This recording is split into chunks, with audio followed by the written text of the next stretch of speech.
Hi guys, இன்றைக்கி நம்ம புளிக்குழம்பு தான் வைக்க போகிறோம். எதை போட்டு வைக்க போகிறோம்னு பார்ப்போம். கத்திரிக்காய், முருங்கைக்காய் பாருங்கள். கத்திரிக்காய், முருங்கைக்காய், மாங்காய், ஒரு வெங்காயம், ஒரு தக்காளி,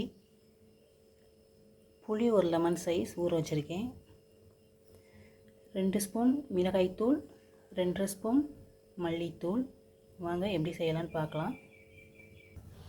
பாருங்கள், மண் சட்டியில் எண்ணெயை ஊற்றியிருக்கேன் தேவையான அளவு. எண்ணெய் காஞ்ச உடனே வெந்தயம்,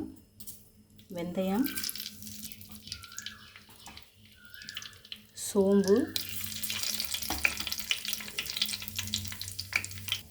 அடுத்து வெங்காயம் நல்லா பொன்னிறமாக வதங்கட்டும்.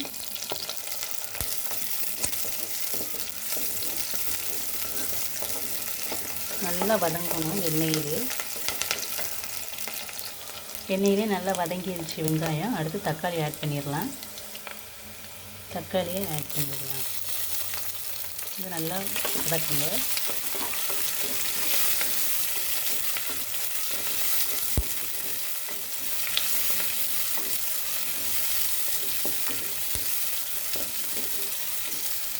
நல்லா வதங்கட்டும்.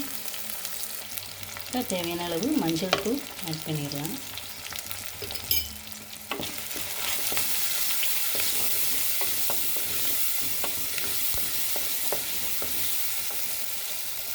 இப்போ அந்த கருவேப்பிலையை ஆட் பண்ணிடுறோம். இப்போ தான் போடணும் கருவேப்பிலையை. ஃபஸ்ட்டே போட்டால் இந்த ஸ்மெல்லாம் போயிடும்.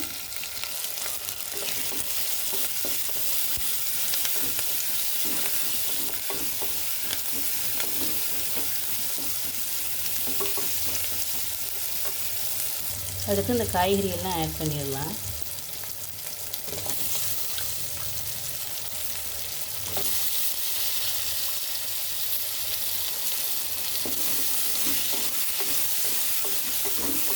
நல்லா வேகட்டும்.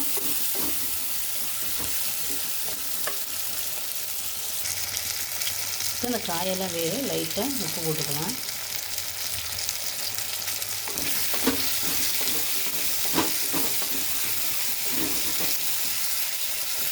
நல்லா குக்காகட்டும்.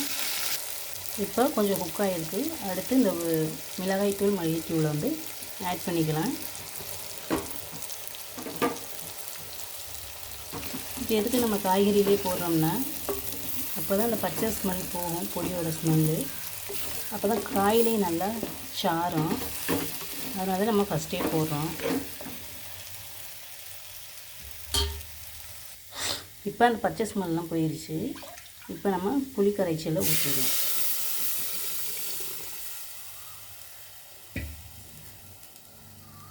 புளி கரைச்சல் ஊற்றியாச்சு. நல்லா கொதி வரட்டும். இப்போ ஓப்பன் பண்ணி பார்ப்போம் கொதிச்சிருச்சா இல்லையான்னு. கொதி வரப்போகுது. கொதிக்கட்டும். இப்போ நல்லா கொதி வருது. இப்போ குழம்புக்கு தேவையான அளவு உப்பை ஆட் பண்ணிக்கலாம்.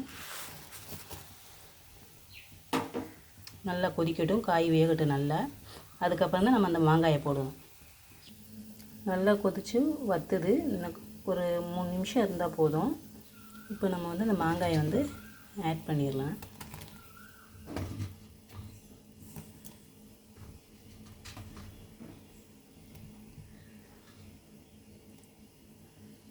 இப்போ மாங்காய் போட்ட உடனே இந்த கொதி ஆரம்பிக்குது. நல்லா கொதிக்கட்டும்.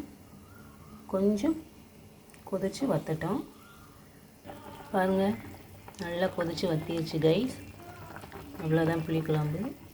உங்கள்கிட்டையும் ட்ரை பண்ணி பாருங்கள் அந்த மாதிரி. ஓகே, பாய்.